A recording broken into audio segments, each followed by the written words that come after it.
my hands, set the captive free. Move my feet to follow after you. Lord, change the world and let it start with me. Open up my eyes, fill my heart with your compassion. Free my mind from all distraction. Use my hands, set the captive free. Follow after you, Lord, change the world and let it start with me.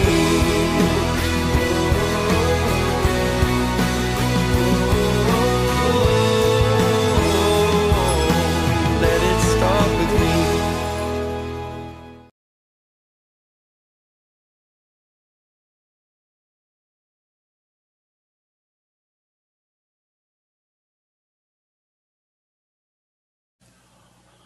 요즘 정말로 많은 사람들이 사랑하는 영화가 있습니다. 올라오기 전에 검색해 보니까 1,100만이 봤더라고요. 뭐죠? 어떤 영화일까요? 어벤져스라는 영화입니다. 여러분들 거의 대부분 이거 영화 보신 분 손 한번 들어보시겠어요? 네, 엄청 많이 봤어요. 네, 저는 히어로물을 그렇게 좋아하지 않는데 사람들이 다 열광적으로 보니까 저도 봤어요. 보면서 히어로물에 푹 빠지게 되었습니다. 어벤져스 보셔서 알겠지만 특별한 힘을 가진 캐릭터들이 지구를 위해 싸우는 히어로물 영화입니다. 근데 히어로물 영화를 볼 때마다 느끼는 거지만 히어로물은 굉장히 성경적이다라는 생각이 들어요. 여러분들도 영적으로 자꾸만 저처럼 이제 설교하려고 막 고민하면서 보면 영화도 영적으로 보이기 시작하는 거예요. 우리 옆 사람에게 이야기해 주겠습니다. 영적으로 영화 볼지어다 이렇게 이야기할까요? 네. 어쨌든 굉장히 그 성경적입니다. 왜냐하면요, 이 히어로들이 제가 만약 히어로였다라면 저의 재산을 위해서 열심히 일할 것 같거든요. 저의 이기심, 저의 인기를 위해서 이럴 것 같은데, 물론 그렇지 않은 히어로가 데드풀이라는 히어로가 나와서 굉장히 지금 저의 마음을 어렵게 만들지만, 어쨌든 어벤져스에 나오는 히어로들은 그것보다 정의를 위해서 자신의 힘을 사용한다라는 것입니다. 그들이 가지고 있는 힘의 방향이 정의로운 곳을 향하여 사용되어지고 또 그 정의가 자기 희생을 통해 나타나게 된다라는 것이죠. 어디서 굉장히 많이 본 스토리 아닙니까? 우리 성경에서 굉장히 많이 봤던 이야기인 것이죠. 많은 사람들은 그런 히어로물들을 바라보고 열광합니다. 어린아이들은 그런 히어로물을 보면서 나도 저런 히어로가 되기를 소망한다라는 마음을 가지면서 성장하는 것이죠. 그런 걸 봤을 때 그렇게 히어로물이 어린아이들 교육에 나쁘지는 않다라는 생각이 듭니다. 그런데 막상 세상은 과연 어떨까요? 히어로물을 보면서 나는 히어로처럼 살아갈 거야 라고 생각했던 수많은 꼬마들이 지금 바로 여러분 옆에 앉아 있습니다. 여러분들은 어떤 세상을 살아가고 있습니까? 지금도 정의를 위하여 내가 세상을 정의롭게 만들 거야 라는 그 어렸을 때의 꿈을 가지고 살아가고 있습니까? 아니면 솔직하게 말해서 조금은 타락해서 그때의 마음은 다 잃어버리고 오늘 하루 나 잘 살았으면 좋겠다라는 이기적인 마음을 가지고 살아가고 있습니까? 사람들이 히어로물에 열광하고 점점 더 흥분하는 이유는 어쩌면 세상은 점점 더 그렇지 못한데 나의 마음은 자꾸만 그 히어로들을 기다리고 있는 어떤 정의를 기다리고 있는 그런 마음이, 그런 갈급함이 있어서가 아닐까라는 생각을 해봅니다. 특별한 힘이 사회 악을 위해서 사용되는 것이 아니라 사회 정의를 위해서 사용되어지기를 모두가 소망하는 마음이 바로 어벤져스의 관람객 수로 나타나게 되는 것이죠. 그런 말 들어봤을 거예요. 큰 힘에는 큰 책임이 따른다. 영어로 With great power comes great responsibility라고 저 영문과 나왔어요. 어쨌든 위대한 힘에는 위대한 책임이 따른다라는 말, 굉장히 멋진 말입니다. 의미심장한 말이기도 하고요. 누가 한 말일까요? 누가 한 말일까요? 역시 히어로물인 스파이더맨 1에서 스파이더맨이 자신의 힘으로 인해 혼란스러워할 때 그의 삼촌이 그에게 해줬던 말입니다. 어디 명서에서나 나올 법한 얘기인데 영화에서 나왔던 이야기예요. 잠깐 그 장면 함께 보도록 하겠습니다. 이 영화 보신 분은 알겠지만 이 장면까지 스파이더맨은 힘을 얻고서, 제가 갑자기 왜 영화 얘기를 진지하게 하고 있죠? 어쨌든 힘을 얻고서 자기 힘을 무분별하게 사용하고 있는데 이 삼촌의 이 말을 듣고서 아주 명언을 남기죠. 설교하지 마세요 이렇게 이야기를 해요. 설교하지 마세요 이렇게 이야기하는데 차에서 내리고서 삼촌이 사고로 죽는 모습을 보게 됩니다. 그리고 삼촌의 그 말을 마음 가운데 새기고서 큰 힘을 가지고 자기 욕심을 채우지 않고 책임을 가진 채 살아가기 시작합니다.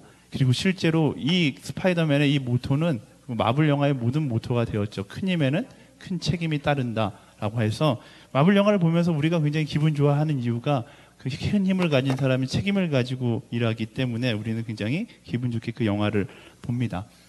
영화에서 나온 이 말처럼 큰 힘에는 책임이 따르게 되어 있습니다.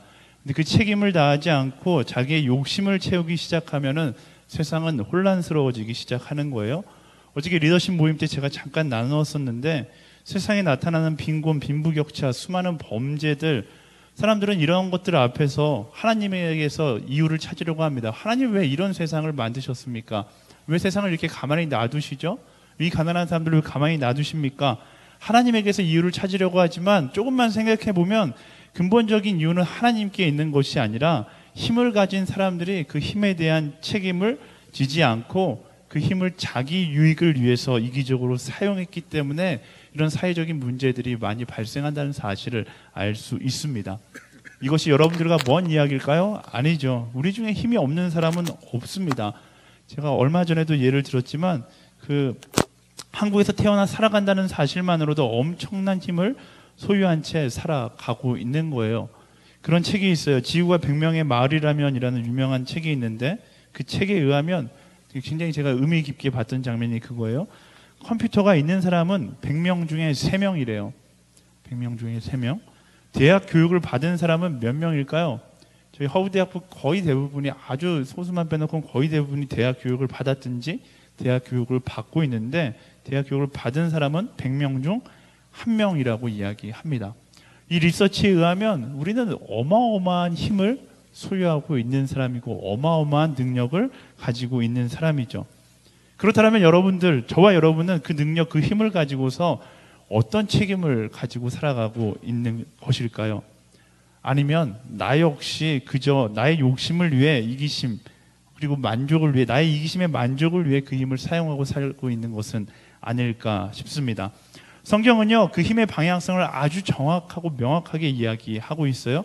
하나님께서 우리 모두에게 알맞는 능력을 주셨고 그 능력에 대한 책임을 다하며 살기를 원하시는데 그 능력에 대한 책임을 성경은 사명이라고 이야기합니다. 그 힘을 가지고 자신의 이기심을 위해 사용하라고 이야기하는 사단과 사명을 위해 사용하라는 하나님, 그 양쪽에서 갈등을 느끼는 것, 그것을 우리는 영적 전쟁이라고 이야기하는데요. 우리 영적 전쟁 가운데 적어도 이 교회에 앉아있는 사람이라면 무엇을 선택하는 것이 옳은지 정확하게 알고 그 옳은 선택을 하면 나아갈 수 있는 우리가 되어야 하는 것입니다. 오늘부터 이제 약 10주에 걸쳐서 에스더서를 함께 나누려고 합니다. 재밌는 건 이 에스더서에는 하나님이라는 단어가 단 한 번도 나오지 않아요. 그래서 랍비나 학자들이 성경에 들어가야 되느냐 말아야 되느냐라는 이야기가 많았지만 그럼에도 불구하고 하나님께 보이지 않는 손길이 너무나 명확하게 이 성경 가운데 나타나서 이 성경 가운데 에스더가 들어갈 수 있게 되었습니다. 아무리 읽어도 하나님은 보이지 않지만 하나님의 일하심이 느껴지는 성경 말씀, 어쩌면 오늘 가운데 우리가 살아가는 모습이 바로 이 에스더 같지 않을까 싶어요.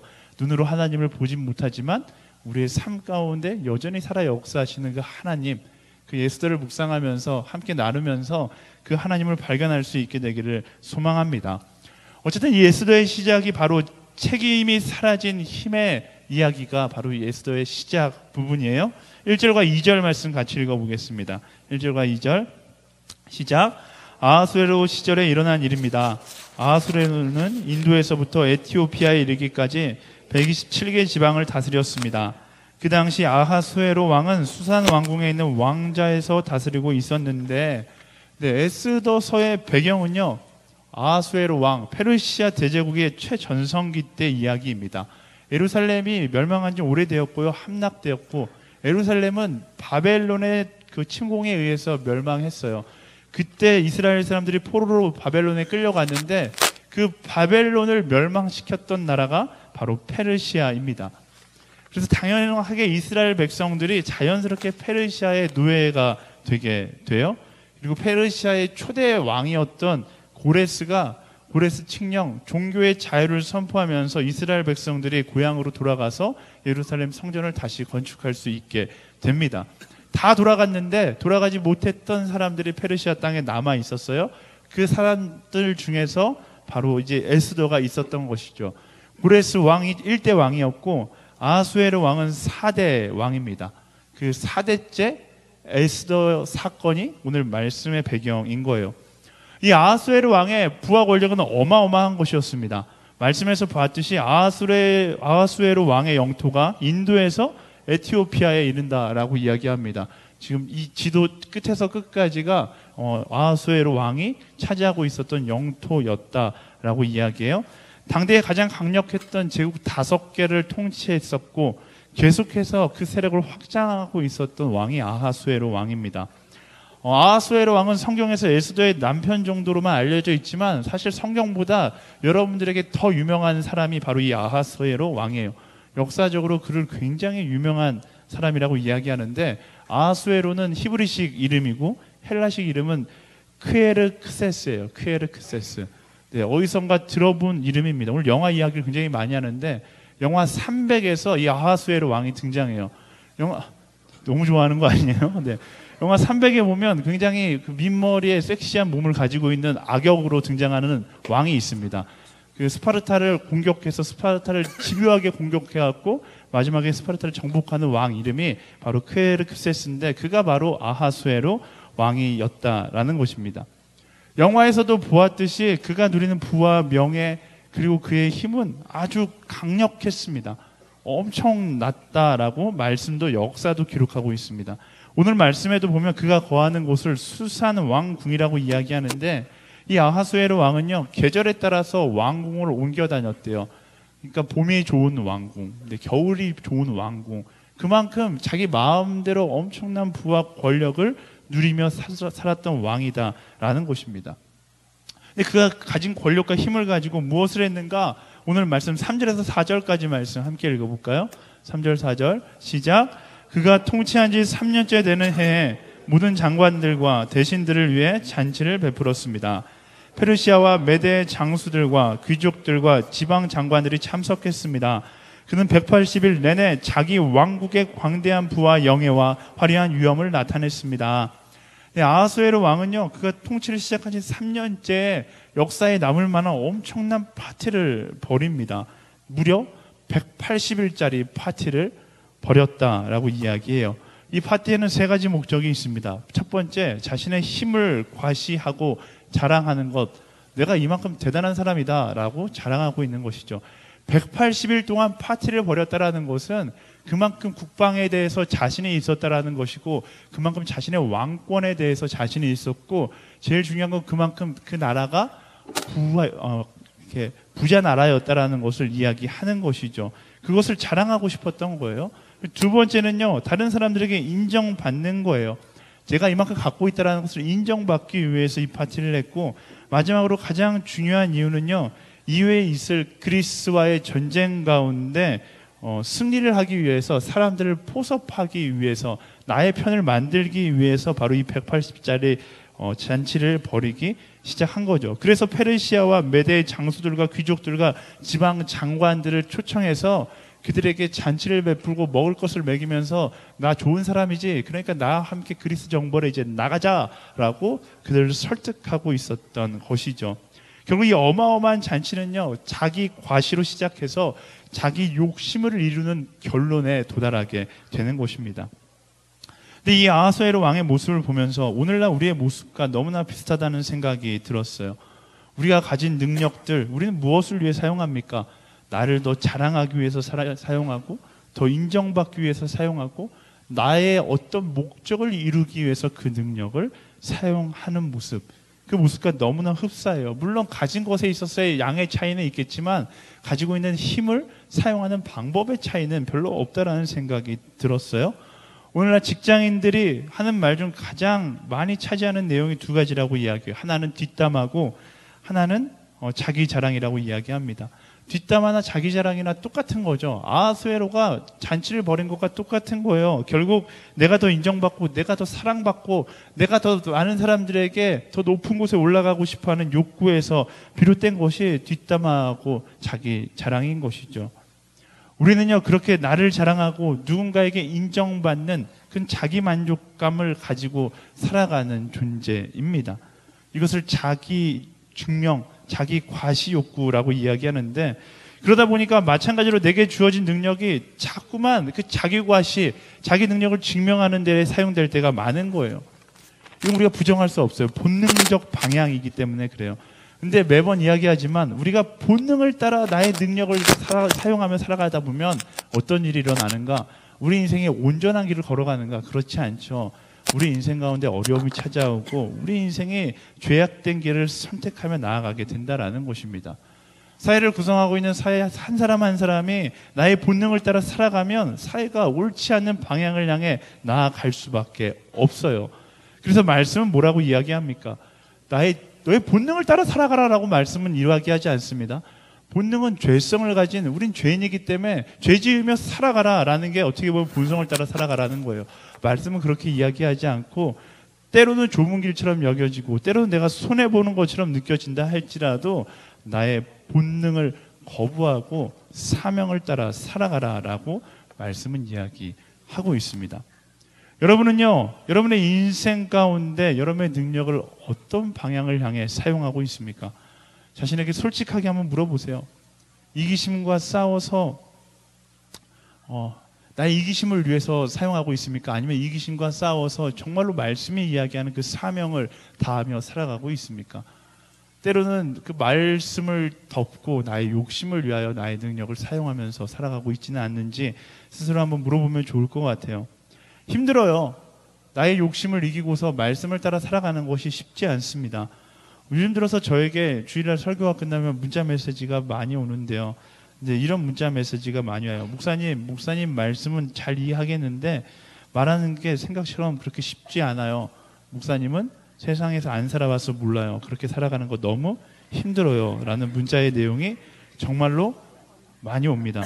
근데 제가 그러면 이렇게 이야기해줘요. 쉬었다라면 말하지도 않았을 거야. 어려워. 하지만 어렵지만 말씀이 이야기하기에 우리는 그 어려운 길을 따라 걸어가는 사람이 되어야 하는 것이죠. 말씀을 따라 사명의 길을 걷는 것은 힘듭니다. 네, 지난번에도 이야기했지만 오히려 내가 힘든 인생을 살고 있지 않다라면 그것은 무엇을 이야기하는 거예요? 내가 말씀을 따라 살아가고 있지 않다라는 것을 이야기하고 있는 것이죠. 하지만 내가 그 길을 걸어감으로 인하여서 하나님의 나라가 조금씩 회복되어져 간다라면 우리는 그 회복의 기쁨을 경험하며 살아가는 사람이 되어야 한다라는 거예요. 세상 사람들은 나의 본능대로 살아가면서 본능이 이루어지는 그 쾌락의 기쁨을 누리며 살아간다라면 우리는 쾌락의 기쁨을 추구하며 살아가는 사람이 아니라 동행의 기쁨을 추구하며 살아가는 사람이에요. 하나님과 함께 한순간 한순간을 함께 걸어가는 그 동행의 기쁨을 누리며 살아가는 사람, 그게 바로 그리스도인이다라는 것입니다. 기억해야 돼요. 우린 사람의 인정이나 세상의 쾌락의 기쁨을 누리며 살아가는 사람이 아니라 하나님과 동행의 기쁨을 누리며 살아가는 사람이다라는 것입니다. 그냥 그 힘든 길을 걸어가는 것이 아니라 하나님과 함께하면 아무리 힘든 길이라 할지라도 기쁨의 길이 된다라는 것입니다.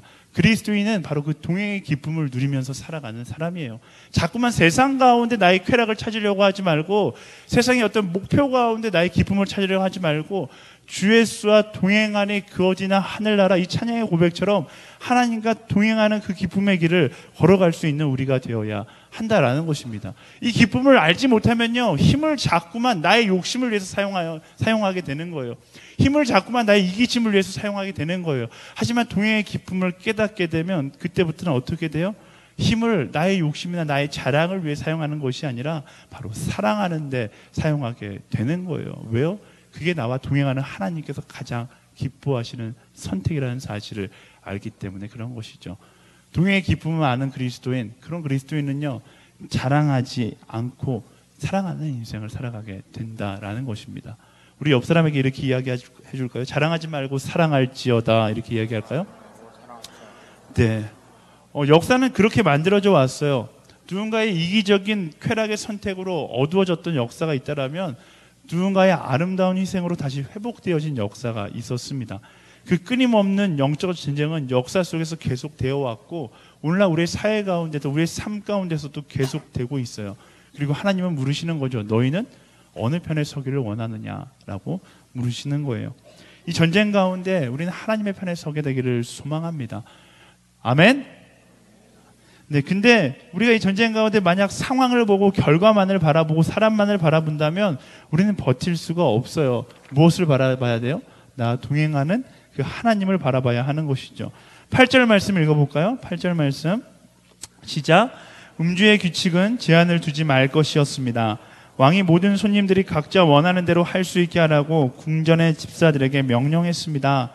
네, 아하수에로 왕이 영화 속에서는 굉장히 약간 어리버리 되는 사람이지만 실제적으로 말씀에서 보면 굉장히 치밀한 사람이에요. 1장 곳곳에서 그의 치밀함이 보입니다.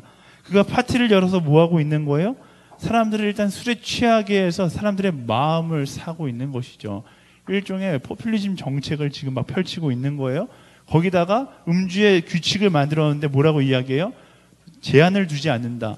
이때 문화는 왕이 마셔 이러면 한 잔 마시고 왕이 다음 잔을 따르면 또 마셔 이러면 같이 마시는 거였는데 왕이 취하면 못 마시는 건데 지금 아하수에로 왕이 그걸 풀어준 거예요. 네 마음껏 마시고 네 양껏 마셔라. 근데 어떤 술이냐? 그저 흔한 술이 아니라 왕이 마시는 술을 네 양껏 퍼마셔라 라고 지금 해준 거죠. 그만큼 나는 너희를 사랑하는 왕이다 라고 그들의 마음 가운데 강조를 하고 있는 거예요. 하지만 뭐예요? 그들에게 나는 자애로운 왕이다라고 이야기하고 있지만 결국 사랑하는 척하면서 그들을 이용하려는 속셈이 그 마음 가운데 있는 것이죠. 우리는 여기서 중요한 사실 한 가지를 깨달아요. 때로는 사랑의 모양을 하고 있는 힘이 있어요. 근데 사랑의 모양을 하고 있지만 본질은 누군가를 이용하려는 때가 있다라는 거예요. 우리는 그것들을 분별하고 제거할 수 있는 사람이 되어야 한다라는 것입니다. 저는요, 여러분의 사랑의 모습이 이런 모습이 되지 않게 되기를 소망합니다. 어떤 이기적인 결과를 얻기 위하여 사랑하는 사랑이 아니라 정말로 조건 없는 사랑으로 품어줄 수 있는 그런 사랑을 할 수 있는 사람들이 되기를 소망합니다. 그리스도인들은요, 어떤 결과를 바라고 사랑하는 것이 아니라 그저 퍼주고 아가페의 사랑, 아무런 이유 없는 그 사랑을 할 수 있는 사람이 되어야 한다라는 것입니다. 아울리치 가면요, 정말 천사 같은 사람들이 있어요. 다 품어주는 사람이 있어요. 근데 가끔 그런 사람들을 조심해야 돼요. 왜? 내면에 스트레스를 쌓아가고 있는 것이죠. 그래서 어느 순간 말 안 듣고 막 게으름 피고 있으면 갑자기 어떤 사람이 정말로 천사 같던 그 선배가 막 소리를 지르기 막 소리를 지르기 시작해요. 네, 이런 일이 일어나면 어떻게 해야 돼요? 네, 그 선배를 붙잡고 기도해야 되는 거예요. 근데 뭐가 잘못된 거예요? 그 마음 가운데 사랑의 모양은 갖고 있었어요. 사랑의 모양을 갖고 있었는데 그 사랑의 진심이 잘못된 거죠. 내가 쟤를 이렇게 계속 잘해주면 제가 이제 잘하게 될 거야. 이런 계산의 마음이 있었더라면 그 말씀 뭐라고 얘기하는 거예요? 그 계산을 버리라라고 이야기하는 거예요. 조건 없이 사랑할 수 있는 사람이 되라라는 것입니다. 저는 설교 준비하면서 이렇게 써놨어요. 오히려 조건을 가지고 사람을 대한다라면 아무리 사랑의 모양을 가지고 있더라도 결국 내가 제일 나쁜 놈이 되는 것이다 라고 적어놨어요. 모양이 아닌 본질의 사랑의 사람이 되어야 한다라는 것입니다. 그냥 그 사람이 변하지 않더라도 그 사람의 존재 자체를 사랑할 수 있는 그런 사랑을 할 수 있는 사람이 되어야 하는 거예요. 설교 때 자주 강조하지만 사람은요, 어떤 결과의 대상이 아니고 욕심의 대상이 아니라 사랑의 대상일 뿐이에요. 선교지에서 정말로 많이 경험하는데 우리 한국에 왔었던 수많은 선교사님들은 더 경험했어요. 퍼줬는데 배신당했어요. 만약에 그 선교사님들이 목적을 가지고 야, 너 배신했어, 넌 끝이야, 난 너 사랑하지 않아, 넌 나쁜 놈 이렇게 이야기했더라면 아마 이 자리에 앉아 있을 수 있는 사람이 거의 없었겠죠. 근데 선교사님들은 어떻게 하셨어요? 퍼주고 배신당해도 계속 퍼주고 사랑하는 그 길을 걸어가셨어요. 그리고 결국 그 사랑이 한 영혼을 감동시키고 대한민국을 감동시켰던 것이죠. 우리가 잘 알고 있는 서수평 선교사님, 그는 자기에게 있는 모든 것을 다 내어줬던 사람입니다. 서수평 선교사님이 사망했던 이유가 영양실조였다라고 다큐멘터리에서 이야기하잖아요. 근데 그만큼 미국 파송 선교사가 영양실조로 죽는다라는 건 당시의 문화로는 이해할 수가 없는 건데 그만큼 자기 것을 다 퍼줬던 것을 이야기합니다. 그리고 그의 마지막 순간 집 벽에 이렇게 써 있었다고 합니다. Not success but service. 굉장히 멋진 말이죠. 뭐예요? 성공이 아니라 섬김이다. 우리는요 이런 마음을 가지고 살아갈 수 있어야 돼요. 당대의 선교사로서 섬김받고 성공의 삶을 살아갈 수 있었지만 그런 성공을 선택한 것이 아니라 그의 힘을 아낌없이 섬기고 사랑하는 데 사용했다라는 것입니다. 그리고 그 사랑은 계산이 있는 사랑, 이용하려는 사랑이 아니라 그냥 그저 퍼주는 사랑이었다라는 사실이에요. 우리도 그런 사랑을 할 수 있는 사람들이 되기를 소망합니다. 누군가를 이용하려는 마음, 그 마음과 싸워서 승리하세요. 우리 옆 사람에게 이렇게 이야기해 줄까요? 이용하지 말고 사랑할지어다. 아멘. 네, 11절 12절 말씀 읽어볼게요. 11절 12절 시작. 와스디 왕비를 왕관을 쓴 차림으로 왕 앞으로 데려오게 했습니다. 와스디 왕비는 보기 아름다웠기에 그녀의 아름다움을 사람들과 귀족들에게 보이기 위해서였습니다. 그러나 내시들이 전달한 왕의 명령에도 와스디 왕비는 오기를 거절했습니다. 그러자 왕은 경로에 화가 불붙듯 했습니다. 아하수에로 왕이 이제 파티가 끝나갈 무렵 멋진 피날레를 만들고 싶은 거예요. 그래서 자기의 외모보다 이제 자기 아내의 외모가 굉장히 유명했기 때문에 왕비를 그 파티에 초청하고 싶었어요. 그냥 초청하면 좋은데 왕비에게 풀 세팅 다 하고 메이크업, 풀 메이크업 하고 나오라고 이야기한 거죠. 근데 왕비가 이 말을 듣고 그냥 순종하고 나갔으면 참 좋았을 텐데 자기도 지금 엄청 술에 취해 있는데 네, 왜 부르냐 이렇게 짜증을 내기 시작하는 거예요. 그래서 나는 가지 않겠다라고 하니까 그때 아하수에로 왕이 갑자기 정신 나간 사람처럼 분노하기 시작합니다. 왜요? 자존심을 건드린 거죠. 와스디 왕비에게 무시당했다는 생각에 분노가 치밀어 오르는 거예요. 이 파티를 하고 있는 파티의 스케일을 봐서 그의 성격을 알 수 있습니다. 그가 관계 가운데 인정받는 욕구가 얼마나 컸는지 이 파티의 스케일이 알려주는 것이죠. 그리고 187일 동안 파티를 하면서 이 페르시아에 있는 모든 위대한 사람들에게 내가 다 인정받았는데 남자에게 가장 충격적이고 가장 실망스러운 게 뭐예요? 내가 사랑하는 나와 가장 가까운 한 사람에게 인정받지 못하는 게 가장 마음 가운데 큰 상처로 오는 법이거든요. 근데 바로 그 아내가 아하수에로 왕을 무시한 거예요. 그러자 내면의 상처가 쏟아져 나오기 시작하는 것이죠.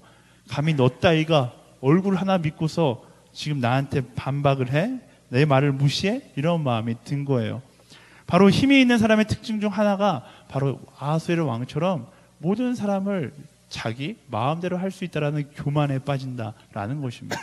그 교만함의 증거가 분노하는 것이고 판단하는 것이고 정죄하는 거예요.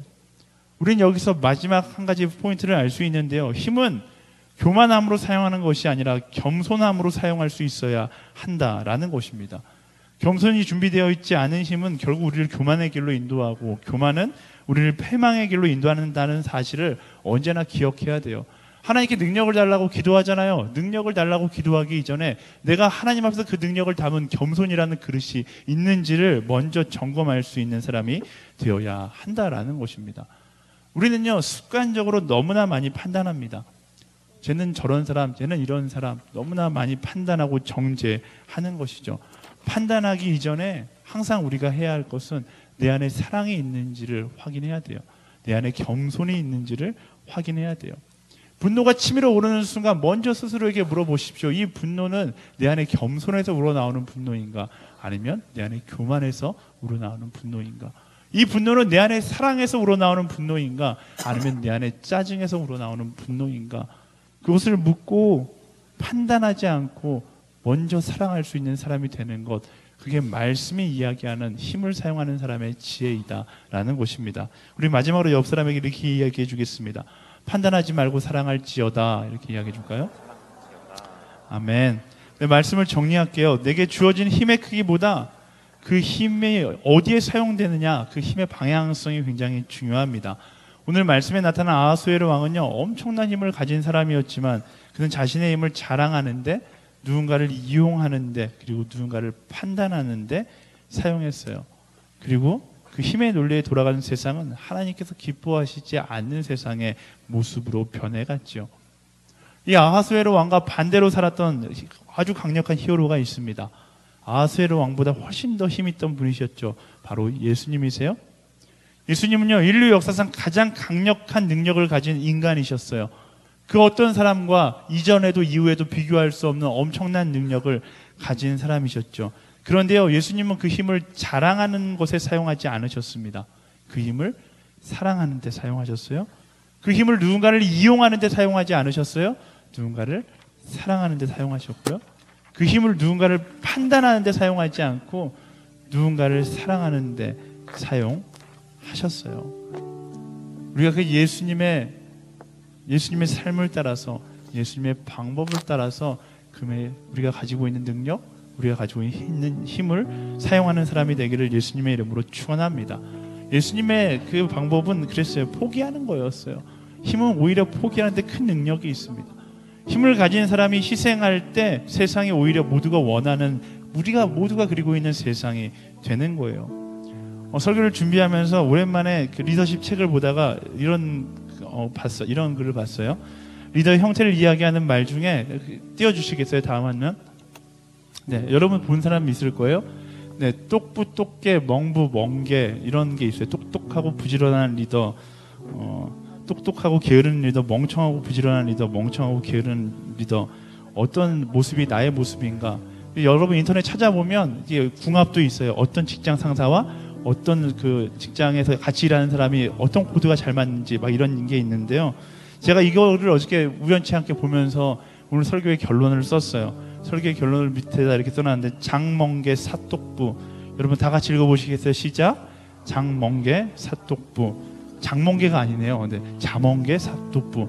네, 눈치챈 사람은 찾겠지만 자랑하는 데에는 멍청하고 게으르고, 사랑하는 데는 똑똑하고 부지런한 사람, 이게 바로 그리스도인인 거예요. 여러분의 삶 가운데 일주일 동안 이 말을 가슴에 담고서 살아가 봤으면 좋겠어요. 자랑하는 데는 멍청하고 게으르고, 사랑하는 데는 똑똑하고 부지런한 인생, 그런 그리스도인의 삶을 살아갔을 때 세상이 아무리 헛된 방향으로 돌아간다 할지라도 여러분 한 사람 한 사람의 말씀을 따라 살아가는 그 선택으로 인하여 하나님의 나라가 회복되어져 갈 줄 믿습니다. 아멘.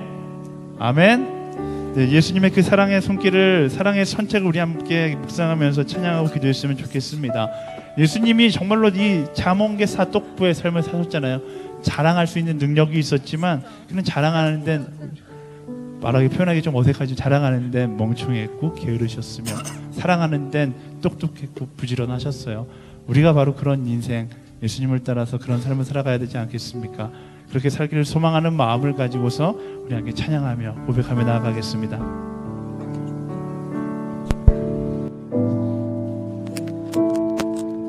예수 사랑합니다.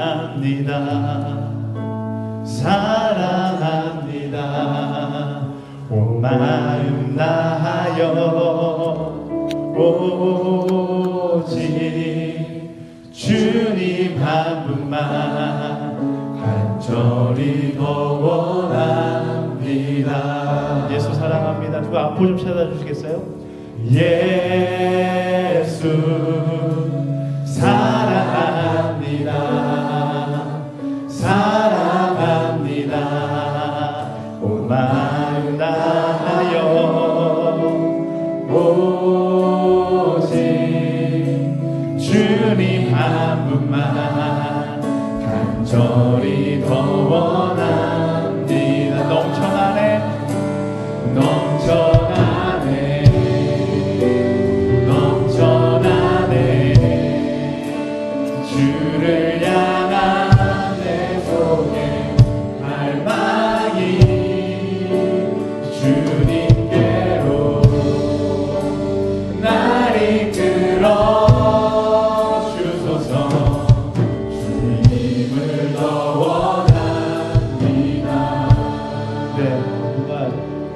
있어서 악보가 준비를 못해서 조금 어설펐지만, 어떻게 해야 된다고요? 지적하는 게 아니라 사랑의 마음으로 품고, 그래서 어떻게 해야 돼요? 내가 더 큰 목소리를 찬양함으로 반주를 덮어버리면 되는 거예요. 아멘.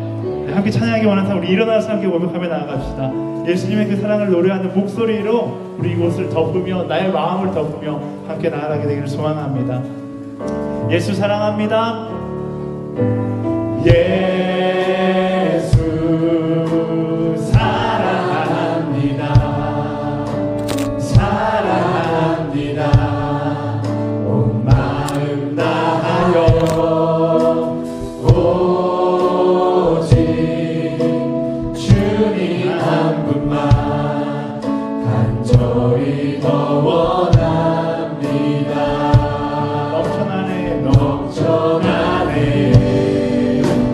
넘쳐나네 주를 향한 내 속에 갈망이 주님께로 날 이끌어 주소서. 그렇게 예수님처럼 살기를 원합니다.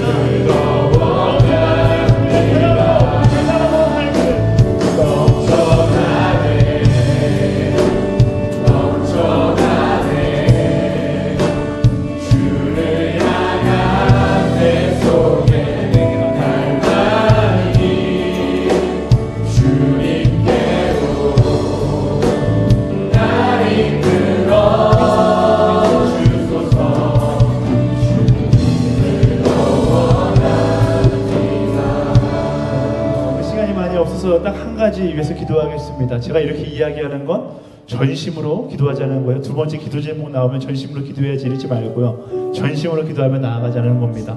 함께 기도하며 나아갈 때 하나님, 자랑하는 데는 멍청하고 게으르고 사랑하는 데는 똑똑하고 부지런한 인생, 그렇게 나의 인생이 사용되기를 소망합니다. 나의 능력과 나의 힘이 자랑하는 데 사용되지 않고 사랑하는 데 사용되고 누군가를 이용하는 데 사용되지 않고 사랑하는 것에 사용되며 누군가를 판단하는 데 사용되지 않고 사랑하는 데 사용하게 하여 주시옵소서.